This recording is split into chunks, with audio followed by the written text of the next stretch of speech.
بكتابه الكريم وقوله الحق وهو أصدق القائلين. أعوذ بالله من الشيطان الرجيم. بسم الله الرحمن الرحيم. فاسألوا أهل الذكر إن كنتم لا تعلمون.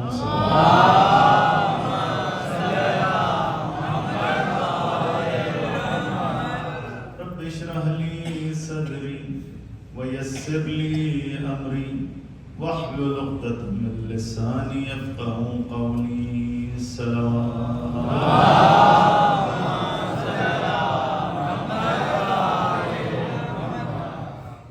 شکر ادا کرتے ہیں باری تعالیٰ کا جس نے ہمیں ایک اور دن اور ایک اور مجلس حسین ابن علی کی عزاداری میں نصیب فرمائی. خدائے شکر ادا کرتے ہیں کہ تو نے ہم سب کے دلوں میں حسین ابن علی کا غم ڈالا. خدائے تیرا شکر کہ تو نے ایسی ماں عطا کی کہ جس نے اپنے دودھ میں حسین ابن علی کی محبت کھول کے پڑی. خدائے تیرا شکر ادا کرتے ہیں کہ تو نے ایسا پدر نصیب کیا، ایسا والد نصیب کیا کہ جو انگلی پکڑ کر بچپنے سے حسین ابن علی کی عزاداری میں ہمیں لے جاتا. یہ کتنی بڑی نعمت اور کتنی بڑی سعادت کسی بھی گھرانے کے لیے. دعا ہے رب العزت سے کہ اللہ نسل در نسل ہمیں یہ سعادتیں نصیب فرماتا ہے. ایک دفعہ اس دعا کی قبولیت کے لیے صلوات پڑھیں.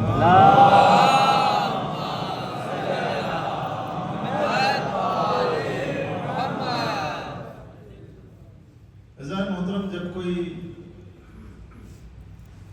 کسی مکتب کا بانی، کسی اسکول آف تھاٹ کا سربراہ، بانی، مؤسس جب اس دنیا سے جانے لگتا ہے، جس نے بڑی محنت کی ہو، جس نے بڑی زحمتیں کر کے کسی مکتب کی بنیاد رکھی، کسی مؤسسے کی بنیاد رکھی، کوئی تاجر جس نے بڑی جانفشانی کے بعد ایک کمپنی کی بنیاد رکھی، ایک قبیلے کا سردار، ایک خاندان کا بزرگ جس نے بڑی زحمتیں کر کے قربانیاں دے کر اس قوم، قبیلے اور خاندان کو یکجا رکھا، اکٹھا رکھا، جب وہ اس دنیا سے جانے لگتا ہے تو عزیز ساتھیوں، آپ ذرا مجھے اپنے ایمان سے بتلائیں کہ وہ اپنے خاندان کا، اپنی کمپنی کا، اپنے اسکول آف تھاٹ کا، اپنے مکتب کا زیادہ دل سوز ہوگا یا باہر والا زیادہ دل سوز ہوگا کہ اس کے جانے کے بعد یہ مکتب مٹ نہ جائے، یہ اسکول آف تھاٹ ختم نہ ہو جائے، یہ کمپنی ختم نہ ہو جائے، یہ خاندان بکھر نہ جائے.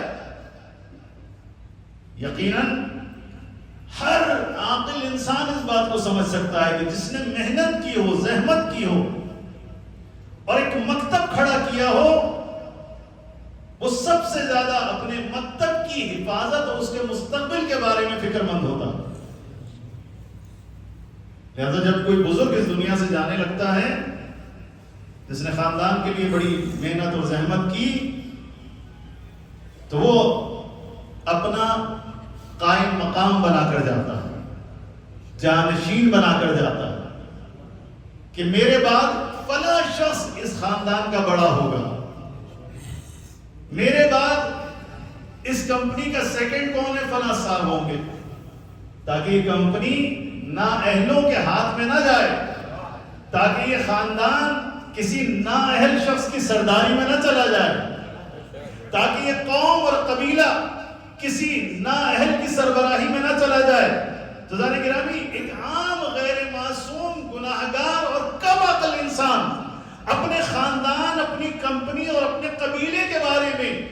سوچتا ہے اور قائم مقام بنا کر جاتا ہے تو سوال یہ ہے کہ وہ محمد کہ جو 1,24,000 انبیاء کی شریعتوں کا وارث تھا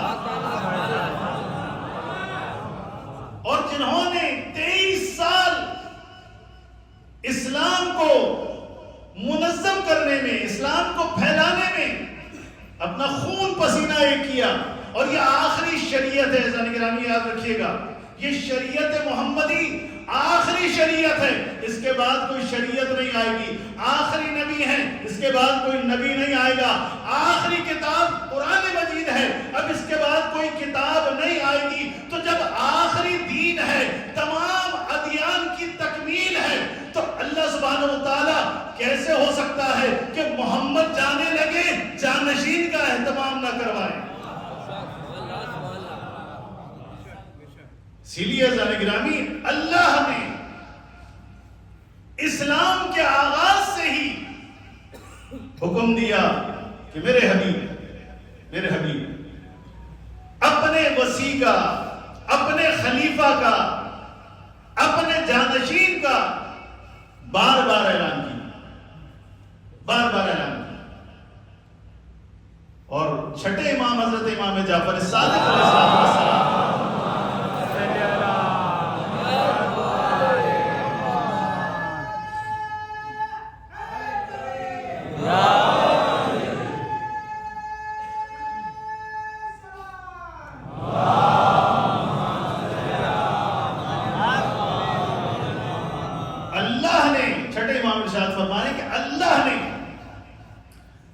رسول فرماتے ہیں کہ یعنی نقل ہے چھٹے امام سے، چھٹے امام فرماتے ہیں کہ رسول گرامی صلی اللہ علیہ وآلہ وسلم نے فرمایا کہ جتنا اللہ نے مجھے علی کی ولایت پہنچانے کی تاکید کی ہے، کسی شے کی اتنی تاکید نہیں فرمائی،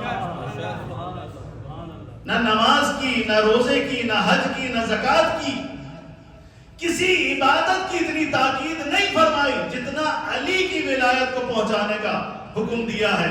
کیوں عزیزان گرامی؟ اس لیے کہ ہر عبادت مربوط ہے علی ابن ابی طالب کی ولایت سے۔ اگر دین باقی رہے گا، اگر دین باقی رہے گا تو نماز بھی باقی رہے گی، روزہ بھی باقی رہے گا، حج بھی باقی رہے گا، زکوٰۃ بھی باقی رہے گی، تمام عبادات اور تمام شریعت باقی رہے گی۔ لیکن اگر دین باقی نہیں رہے گا تو پھر کچھ بھی باقی نہیں رہے گا، اور دین کو اللہ نے محمد والے محمد کے ساتھ مربوط کیا ہے۔ دین جو ہے وہ آل محمد کے ساتھ مربوط ہے۔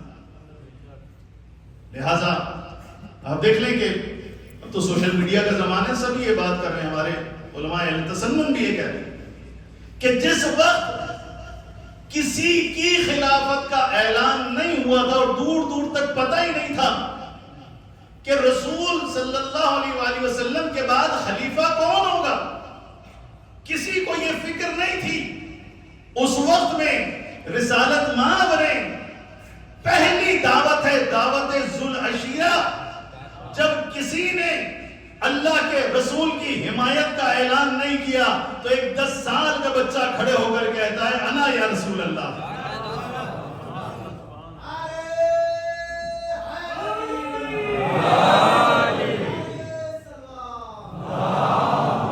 یا رسول اللہ میں آپ کا ساتھ دوں گا۔ بس عزیزان گرامی جب تیسری دفعہ یہ بچہ کھڑا ہوا تو وہاں اللہ کے حکم سے اللہ کے رسول نے اسی وقت علی کی خلافت کا اعلان کر دیا تھا اور کہا تھا کہ ھذا اخی و وصی و خلیفتی، یہ میرا بھائی ہے، میرا وصی ہے، میرا خلیفہ ہے، فاسمعوا لہ واطیعوہ، بس اسی کی بات کو سننا، کسی کی بات نہ سننا، اور اسی کی اطاعت کرنا، کسی اور کی اطاعت نہ کرنا۔ صلوات بھیجے محمد والے محمد کا۔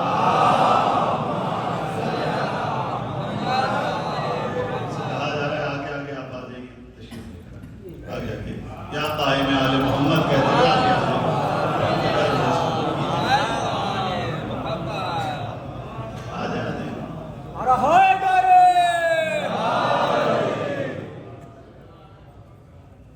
اہل بیت کے دشمنوں پر لعنت، ایمان نعرہ حیدری۔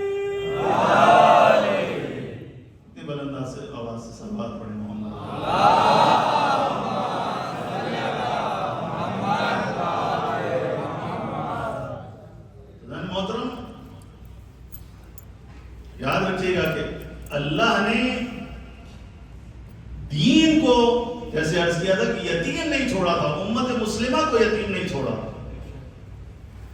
ہادی بھیجے تھے۔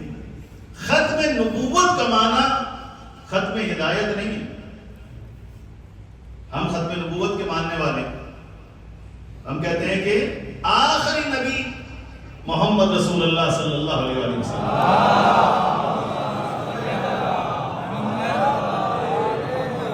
ان کے بعد کوئی نبی نہیں آئے، آخری دین ہے، اس کے بعد کوئی دین نہیں آئے، آخری کتاب ہے آسمانی، اس کے بعد کوئی کتاب نہیں آئی۔ یہ ہم سب کا عقیدہ ہے، اور جو یہ نہ مانے وہ مسلمان ہی نہیں۔ ہمارا بعض لوگوں سے جو اختلاف ہے ختم نبوت کے مسئلے میں، ہم مسلمانوں کا جھگڑا یہی ہے، وہ کہتے ہیں کہ نہیں ہو سکتا ہے کہ نبی کے بعد کوئی اور بھی نبی ہو، جس درجے پر بھی ہو۔ ہم کہتے ہیں نہیں، نبی کے بعد کوئی نبی آ ہی نہیں سکتا۔ اللہ نے واضح قرآن میں اعلان کر دیا ہے، ختم نبوت ہو چکا ہے۔ یہ مسلمانوں کا متفقہ عقیدہ ہے، ایمان ہے، اور جو اس پر ایمان نہیں رکھتا وہ مسلمان نہیں۔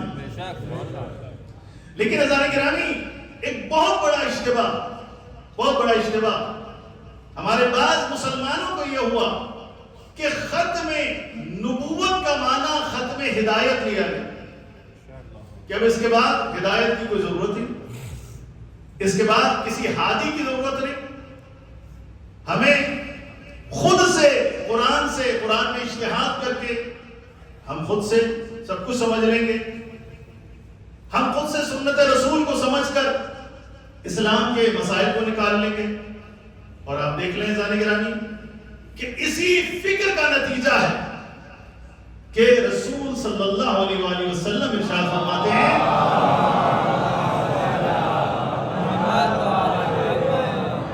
کہ بنی اسرائیل کی قوم 72 فرقوں میں تبدیل ہوئی تھی، 72 فرقوں میں تقسیم ہوئی تھی، اور امت مسلمہ 73 فرقوں میں تقسیم ہوئی۔ یہ شیعہ سنی دونوں نے اس روایت کو نقل کی۔ تو سوال یہ ہے کہ امت مسلمہ اس تفرقے کا کیوں شکار ہو؟ یا رسول اللہ، آپ خود پیشن گوئی کر رہے ہیں، خود خبر دے رہے ہیں کیسا ہوگا، اور اللہ کا رسول جو کہتا ہے وہ سچ ہوتا ہے، ایسا ہوگا۔ تو سوال یہ ہے کہ جب آپ یہ خبر دے رہے ہیں کہ اختلاف ہوگا اور 72 نہیں 73 فرقوں میں امت مسلمہ تقسیم ہو جائے گی، تو یہی سوال پیدا ہوتا ہے کہ یا رسول اللہ، آپ نے پھر کوئی انتظام ہی نہیں کیا کہ یہ امت مسلمہ تقسیم نہ ہو، یہ امت مسلمہ گمراہی کا شکار نہ ہو، یہ امت مسلمہ انحراف کا شکار نہ ہو۔ ذہن گرامی، ایک بہت بنیادی سوال تمام امت مسلمہ سے عرض کیا کہ جب ایک خاندان کا بزرگ اپنے خاندان کے بارے میں سوچتا ہے تو رسول اپنی امت کے بارے میں نہیں سوچیں گے؟ اور پھر دوسرا سوال یہ کہ بعد میں آنے والے اپنے بعد اپنا جانشین بنا کر گئے، بعد میں آنے والے امت مسلمہ کے لیے اپنا جانشین معین کر کے گئے، نام بتلا کے گئے کہ بھئی فلاں شخص جو ہے وہ امت کا سربراہ ہوگا، خلیفہ ہوگا، امام ہوگا۔ تو بعد والوں کو اپنی امت کی فکر تھی، لیکن کیا رسول کو اپنی امت کی فکر نہیں ہوگی؟ تو یہ بالکل سمجھ سے بالاتر ہے، اس کا کوئی جواب نہیں ہے۔ ہمارے پاس اس کا جواب ہے، ہمارے پاس جواب ہے، اور وہی ہے کہ دعوت ذوالعشیرہ سے لے کر غدیر کے میدان تک، اور غدیر کے میدان سے لے کے بستر وفات تک رسول بار بار علی ابن ابی طالب کی خلافت کا اعلان کر رہے ہیں، بار بار اہل بیت علیہ السلام کی طرف امت مسلمہ کو دعوت دے رہے ہیں۔ اور آپ دیکھ لیں جو روایات امیر المومنین علیہ السلام کے بارے میں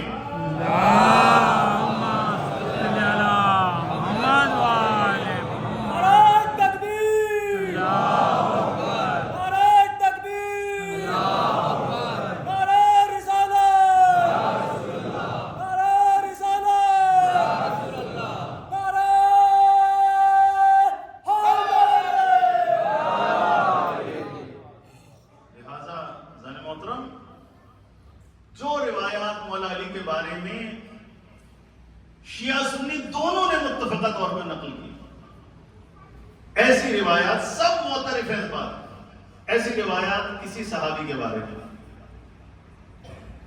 مجھے بتائیں نا, کس صحابی کے بارے میں رسول نے کہا ہو کہ یا علی انت منی بمنزلت ہارون من موسیٰ, اے علی تیری نسبت مجھ سے ویسے ہی ہے جیسے ہارون کی موسیٰ سے تھی.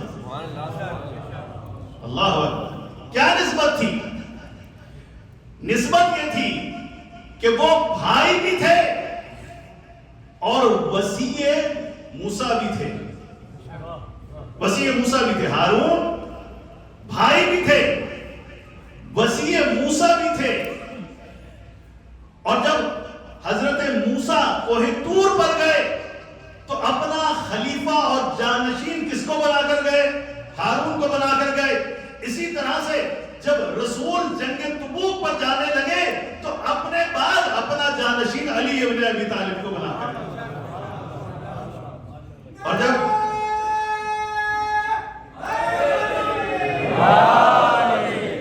اور جب کسی نے طنز کیا, اللہ اکبر, طنز کون کر رہا ہے؟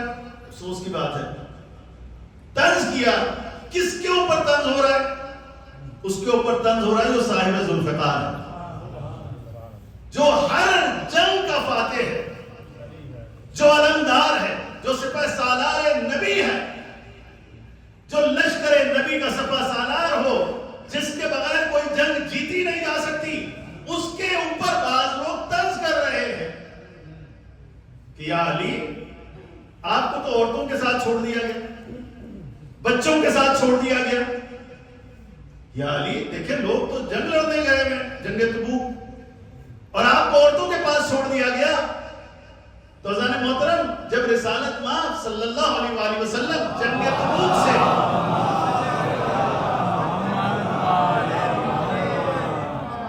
واپس تشریف لائے تو ایک دفعہ علی نے لوگوں کا گلہ کیا کہ یا رسول اللہ, لوگوں نے مجھے بڑے تانے دیے ہیں, مجھے بڑا طنز کیا میرے اوپر. رسول اللہ نے پوچھا کیا بات ہے؟ کہا کہ مجھے کہا کہ علی آپ تو بچوں کے پاس رک گئے, آپ تو عورتوں کے پاس رک گئے. رسول نے آپ کو اس قابل ہی نہیں سمجھا. وہاں شیعہ سنی سب نے اس روایت کو نقل کیا. وہاں رسالت مآب نے ارشاد فرمایا یا علی اما ترضى ان تكون منی بمنزلت ہارون من موسیٰ, علی کیا اس بات پر راضی نہیں ہو کہ تمہاری اور میری نسبت ویسے ہی ہے جیسے کہ ہارون اور موسیٰ کی ہے.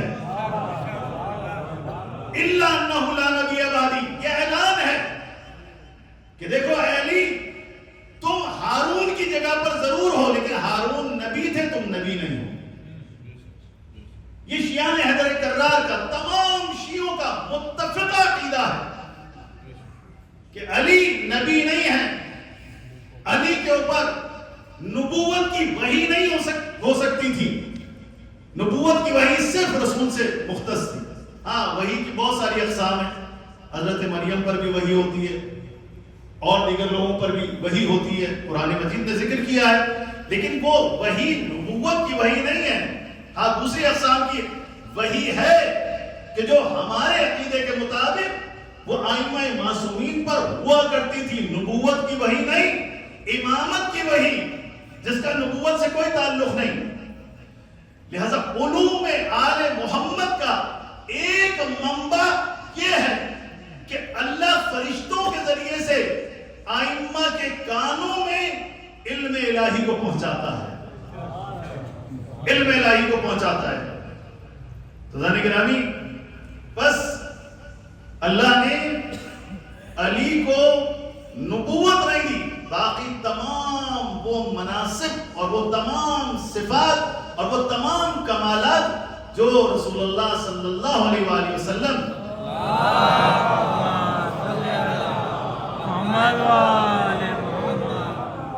کے اندر موجود تھے.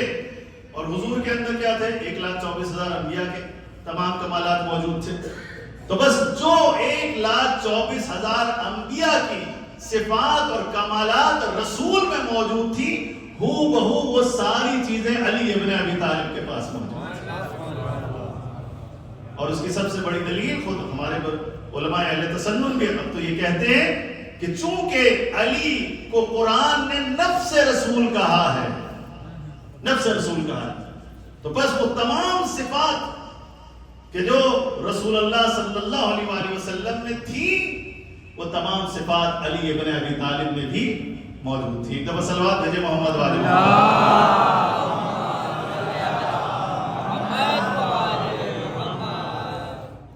لہذا یہ علی کی ولایت کا مسئلہ بہت پرانا، بہت پرانا. کتنا پرانا ہے؟ اتنا پرانا ہے کہ ابھی آدم خلق بھی نہیں ہوئی تھی. اتنا پرانا ہے کہ ابھی زمین، آسمان، چاند، ستارے خلق نہیں ہوئے تھے. اتنا پرانا ہے کہ ابھی فرشتے بھی خلق نہیں ہوئے تھے کہ اللہ نے ایک نور خلق کیا. اس نور کا آدھا حصہ رسول تھے، آدھا حصہ علی ابن ابی طالب تھے. اور روایت ہے زانی گرامی کہ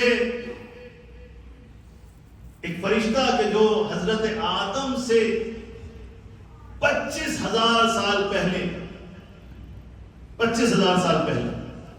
تخلیق ہوا تھا، اللہ نے خلق کیا. اللہ کے رسول فرماتے ہیں کہ جب میں معراج پر گیا اور اس نے جب میرے بارگاہ سے جانا چاہا تو میں نے اس کی پیٹھ پر دیکھا، اس کی پیٹھ کے اوپر نورانی حروفوں سے لکھا ہوا تھا لا الہ الا اللہ محمد الرسول اللہ علی ولی اللہ.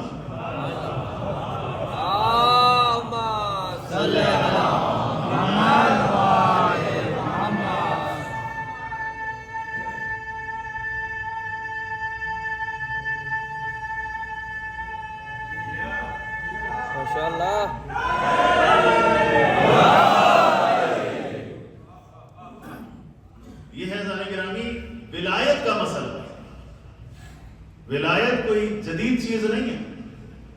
ولایت اللہ نے اساس قرار دی ہے. کائنات کی نظام کو چلانے کا واحد وسیلہ اللہ نے ولایت کو قرار دیا. یہ ولایت ہے کہ جس کے وسیلے سے کائنات میں نور ہے. اور یہ علی ہے کہ جسے اللہ نے اپنا علم دے کر بھیجا. دیکھیں مولا علی علیہ السلام کی ولادت باسعادت کب ہوئی ہے؟ خانہ کعبہ میں 30 ہجری 30 عام الفیل کو 30 عام الفیل 30 عام الفیل مولا علی علیہ السلام کی ولادت باسعادت.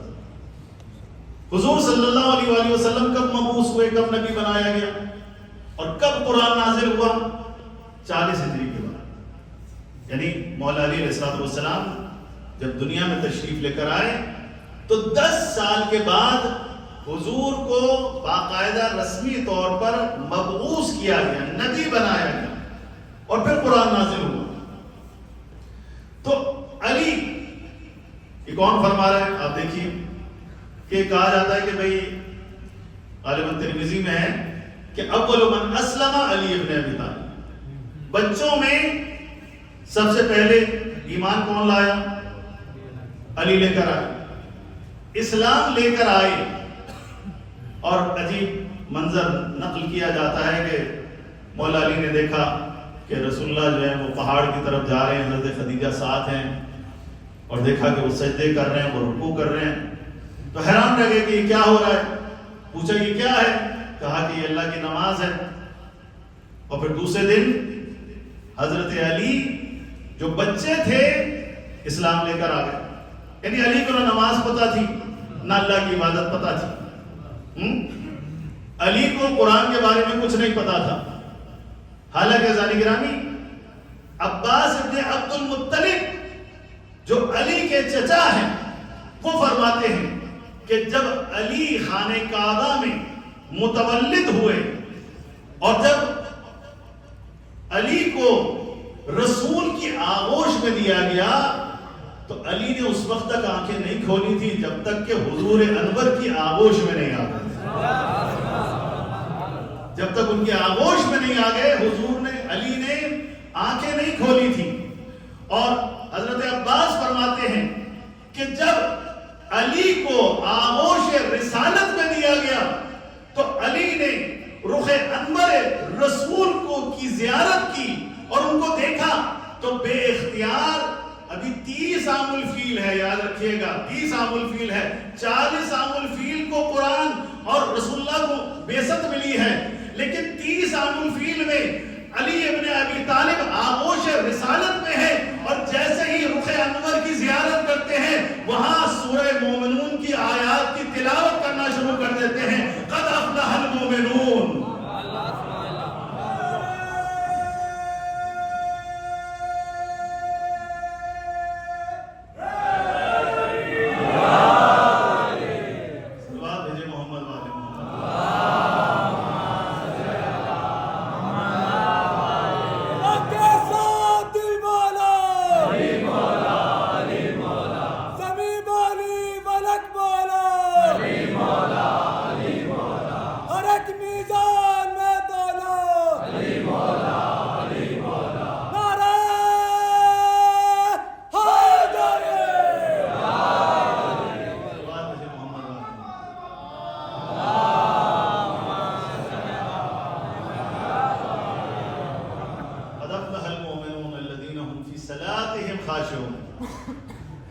علی نے آغوش رسالت میں، ابھی قرآن نازل نہیں ہوا، ابھی رسول مبعوث نہیں ہوئے، اور قرآن کی آیات کی تلاوت کرنا شروع کر دی. اور جب 10ویں آیت پر پہنچے کہ ہم الوارثون، کہ وہی لوگ ہیں جو جنت کے وارث ہیں، تو ایک دفعہ رسالت مآب نے مخاطب ہو کر کہا کہ یا علی، یہ جو جنت کے وارث ہیں نا، ان کا سردار تو علی ابن ابی طالب ہوگا. سلوات بھیجے محمد والے.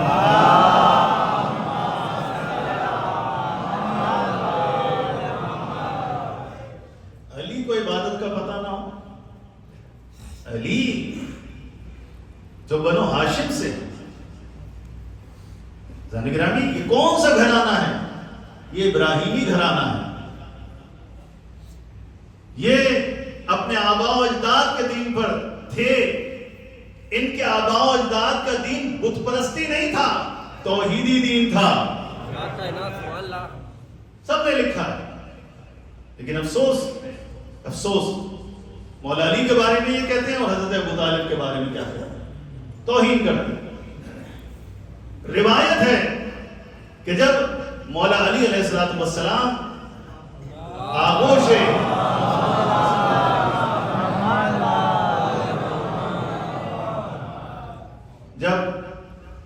آغوش میں ہوتے تھے حضرت فاطمہ بنت اسد کے، تو وہ قنداق کرتی تھی، کپڑا لپیٹتی تھی جیسے بچوں کو لپیٹا جاتا ہے. تو جب پہلی دفعہ علی کو پارچے میں لپیٹا گیا، سفید کپڑے میں لپیٹا گیا، تو فاطمہ بنت اسد پلٹ کر جب دیکھتی ہے تو کیا دیکھتی ہے کہ قنداق پھٹا ہوا ہے، پارچہ پھٹا ہوا ہے، اور علی کے ہاتھ کھلے ہوئے ہیں. بڑی حیران ہوتی ہے کہ یہ بچے نے کیا کیا، یہ پارچہ کیسے پھٹا. اللہ اکبر، فاتح خیبر ہے علی ابن ابی طالب، صاحب ذوالفقار ہے. بچپن سے ہی اللہ نے یہ طاقت عطا فرمائی کہ قوت پروردگار ہے علی ابن ابی طالب کے پاس. عزیزان گرامی، روایت یہ کہتی ہے کہ دوسرا قنداق بدلا، دوسرا پارچہ بدلا، پھر دیکھا اسی طرح سے پارچہ اسی طرح سے پھٹا ہوا تھا، پھر تیسرا بدلا، پھر چوتھا بدلا، 7 قنداق بدلے. بس ایک دفعہ جب دوبارہ سے علی کو قنداق کرنے لگی، پارچہ باندھنے لگی، تو علی ابن ابی طالب نے اپنی چھوٹی انگلی سے اپنی مادر گرامی کو اشارہ کر کے کہا کہ مادر گرامی، مجھے آپ قنداق نہ کیجئے، میرے ہاتھ نہ باندھا کیجئے، میں ہاتھوں کے ذریعے سے اللہ کی عبادت کرتا ہوں.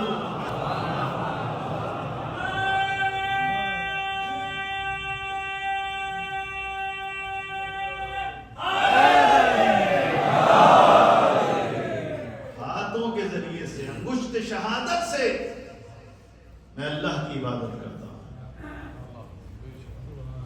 یہ ہے مولود کعبہ، یہ ہے حجت خدا، یہ ہے آسمانی رہبر اور امام.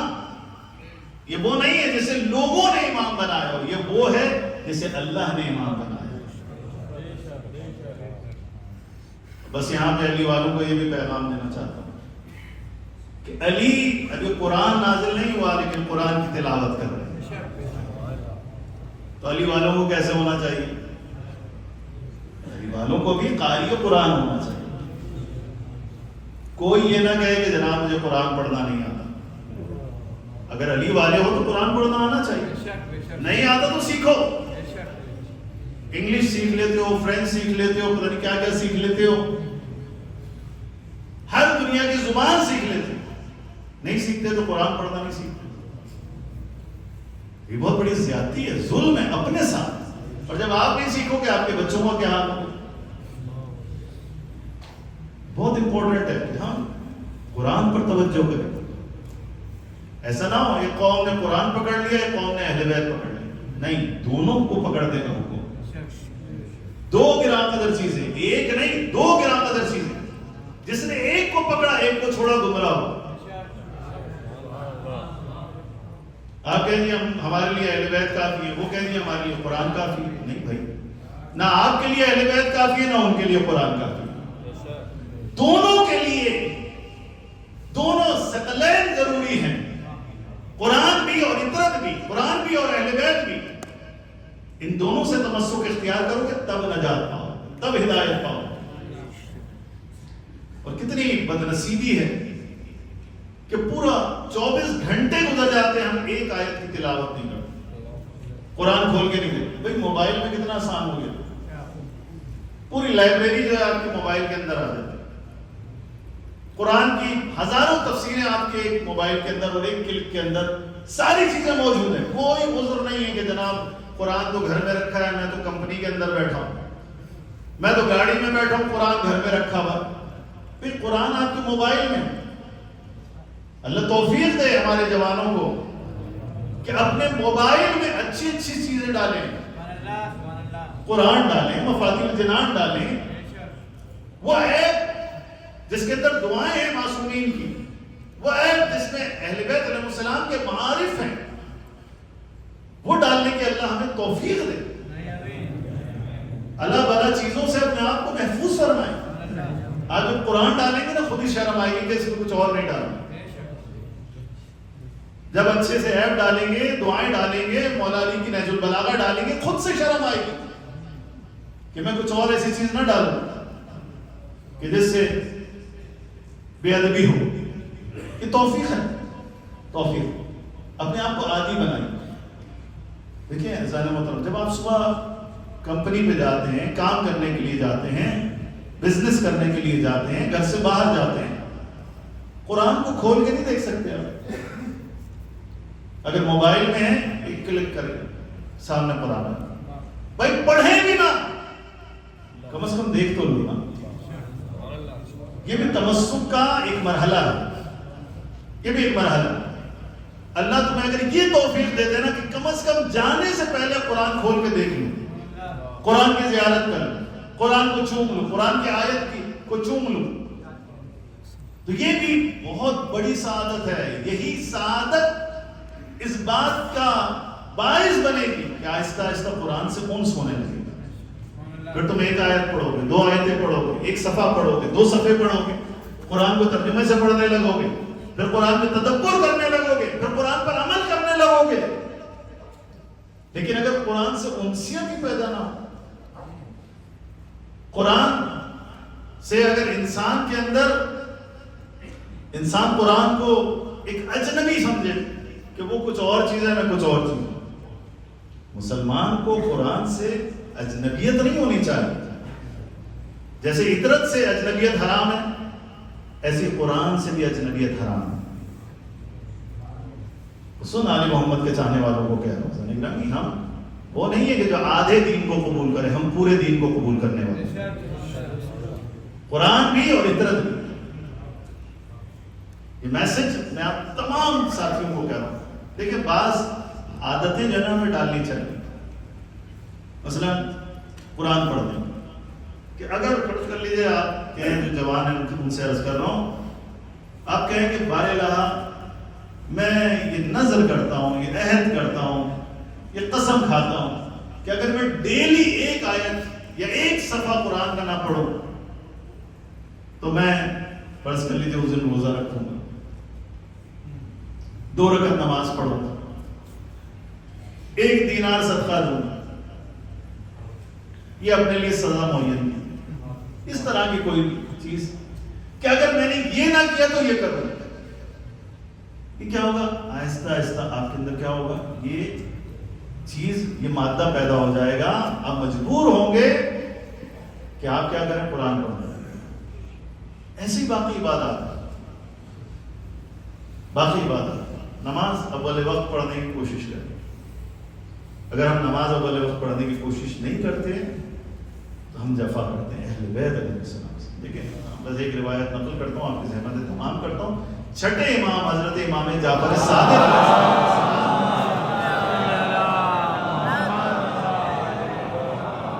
آخری وقت میں، کہ جب مولا کا بالکل آخری وقت تھا اور وقت شہادت نزدیک آ گیا تھا، تو مولا نے اپنے تمام خاندان والوں کو اکٹھا کیا، جمع کر کے کیا کہا کہ ہماری شفاعت اس کو نصیب نہیں ہوگی جو نماز کو سبک جانے، نماز کو ہلکا جانے۔ کون؟ چھٹے امام کہہ، اطرت کہہ رہی ہے، اہل بیت کہہ رہے ہیں، ہماری شفاعت اس کو نصیب نہ ہوگی جو نماز کو سبک جانے۔ سبک جاننے کا مطلب کیا ہے؟ بھائی جو پڑھتا نہ ہو وہ تو سبک ہی نہیں جانتا، وہ تو پتہ نہیں کیا اس کو نام دیجیے آپ۔ سبک جاننا یعنی جو نماز کو ڈیلے کرتا ہو، نماز کو توجہ سے نہ پڑھتا ہو، ٹھیک ہے؟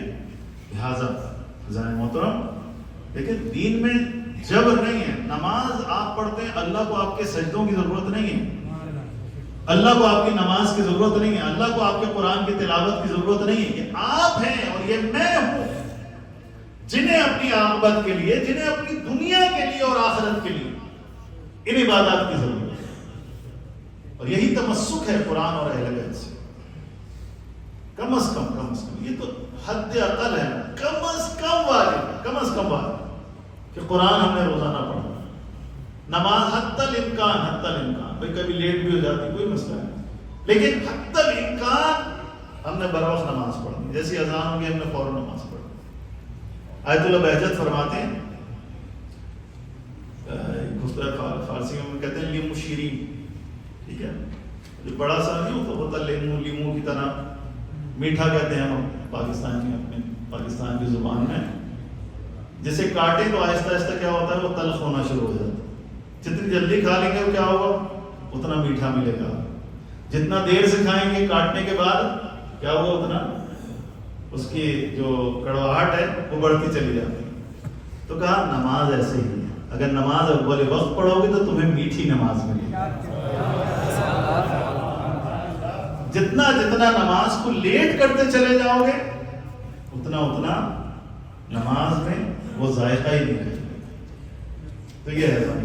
اور آپ دیکھیں پڑھنا تو ہوتی ہے نا، نماز تو پڑھنا ہوتی ہے، الحمدللہ سبھی نماز پڑھتے ہیں، تو بھائی ضروری ہے کہ 1 گھنٹے بعد پڑھو، 2 گھنٹے بعد پڑھو، یا اذان ہو آپ کو جی میں نے نماز پڑھنا۔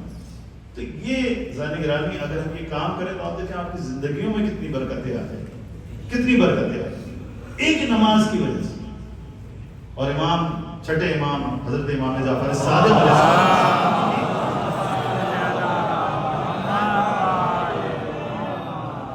ان کے بھی حکم کی تعمیل ہوگی۔ تمام ائمہ نے اس کا حکم دیا ہے، اس میں نے آپ کو بہت زحمت دی۔ آج 7 محرم ہو گیا،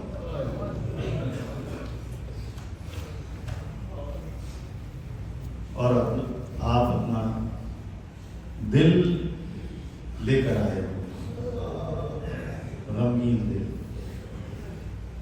اور پیش کسے کرنا چاہتے ہو؟ حضرت ام البنین۔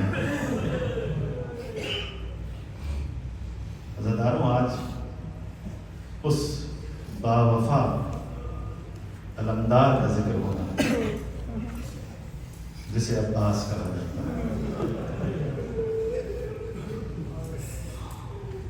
عباس اور وفا ایسے آپس میں مترادف ہیں کہ عباس کے بجائے وفا کہہ لو، وفا کہہ لو، تو لوگوں کو عباس ہی سمجھ میں آئے گا۔ اجرکم اللہ۔ یہ عباس وہ شخصیت ہے کہ مولا نے مانگ کے اللہ سے عباس کو لیا ہے۔ عقیل سے کہا تھا کہ میرے بھائی عقیل، ایسا خاندان تلاش کرو کہ جس سے مجھے عباس جیسا شیر مل سکے۔ اجرکم اللہ۔ یہ وہ عباس ہے کہ جب اس دنیا میں تشریف لے کر آئے تو اس وقت تک عباس نے آنکھیں نہیں کھولی جب تک حسین کی آغوش نہیں چلی۔ جب تک حسین کی آغوش میں نہیں گئے عباس نے آنکھیں نہیں کھولی۔ اور عزیزوں، جب علی کی آغوش میں دیا گیا نا تو ام البنین نے مشاہدہ کیا کہ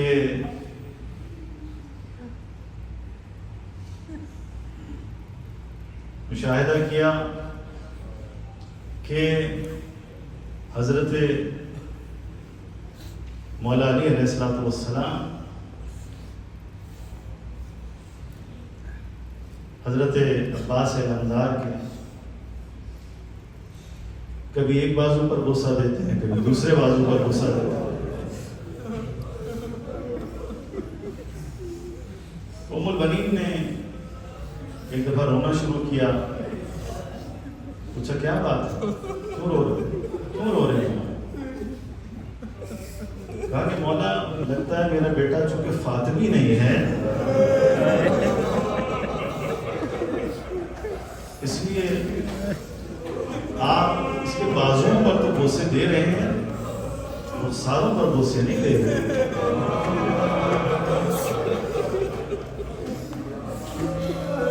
میں نے سنا ہے کہ جب فاطمہ میری آقا زادی کے بچے پیدا ہوتے تھے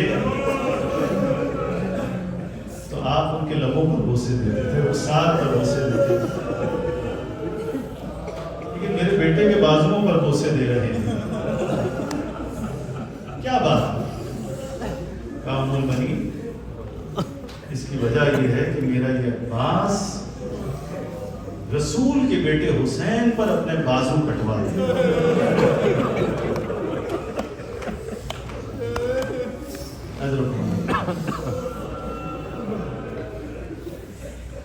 عزاداروں، بس اب وہ وقت بھی آیا، وقت گزر رہا ہے، وقت گزرتا چلا گیا اور سن 61 ہجری آ گئی۔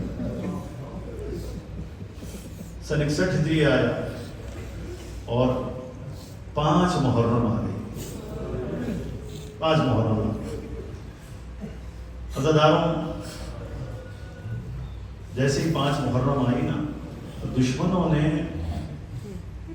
ایک دفعہ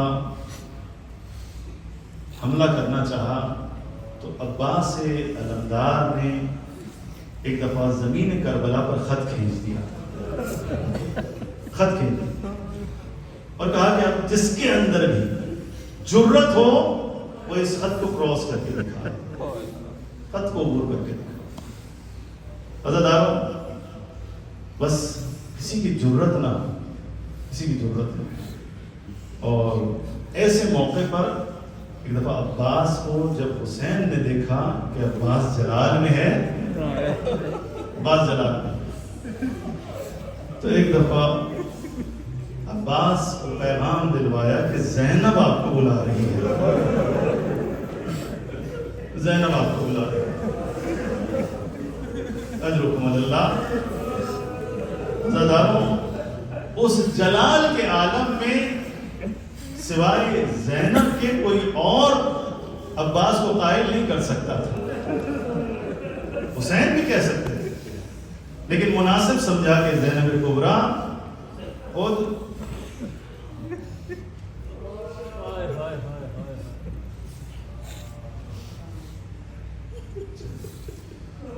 تو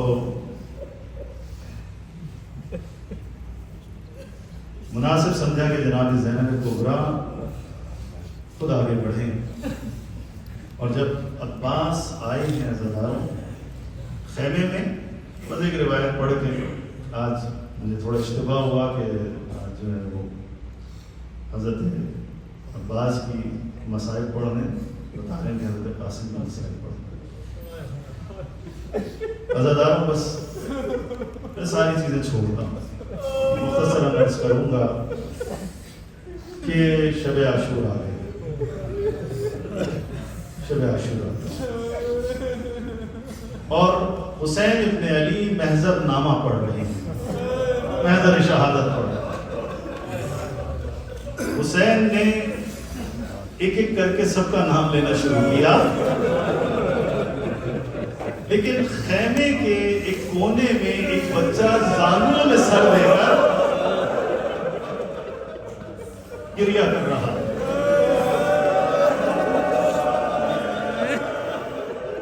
اب جو حسین نے پلٹ کر دیکھا نا عزاداروں، کیا دیکھا کہ بھائی حسن کا یتیم زانوں میں سر دے کر زار زار گریہ کر رہا ہے۔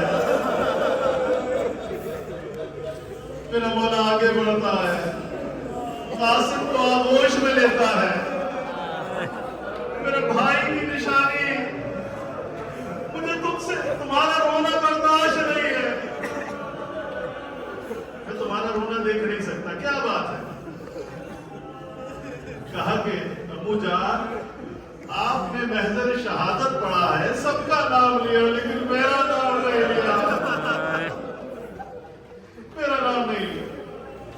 عزاداروں بس میرے مولا نے ایک جملہ کہہ دیا، قاسم تمہارے نزدیک موت کیسی ہے؟ قاسم تمہارے نزدیک موت کیسی ہے؟ کہا چچا جان احلی من العسل، شہد سے بھی زیادہ شیریں ہے، اجرکم اللہ۔ عزاداروں بس میرے مولا نے ایک جملہ کہہ دیا کہ قاسم تم تو کیا کل علی اصغر بھی شہید ہو جائے گے، کل میرا ششماہا بھی شہید ہو جائے گا۔ عزاداروں بس یہ جملہ سننا تھا کہ ایک دفعہ قاسم کھڑے ہو گئے، چچا جان کیا اشقیاء خیموں میں آ جائیں گے؟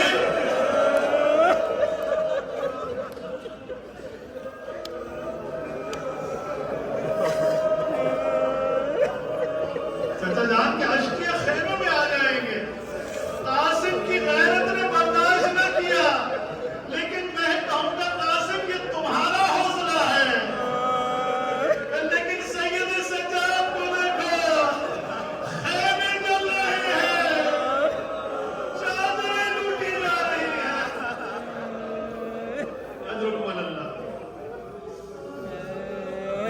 عزاداروں بس میرے مولا حسین نے اجازت دی،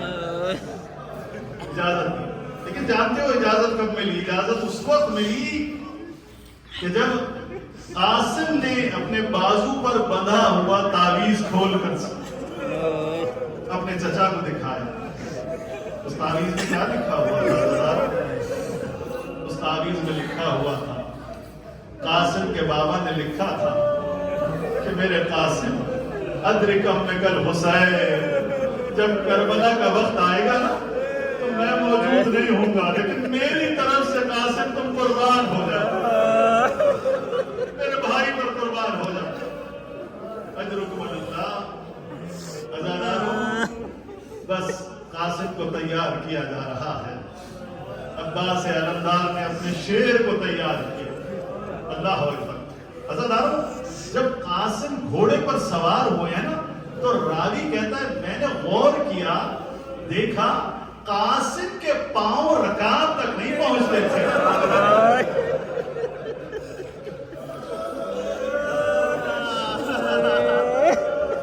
قاسم کے پاؤں رکاب تک نہیں پہنچتے تھے۔ بس ایک دفعہ حسین نے امامہ پہنایا، اور امامہ پہنانے کے بعد جب روانہ کرنے لگے نا تو ایک دفعہ گریبان پکڑ کر چال کر دیا۔ قاسم کا گریبان چاک کر دیا۔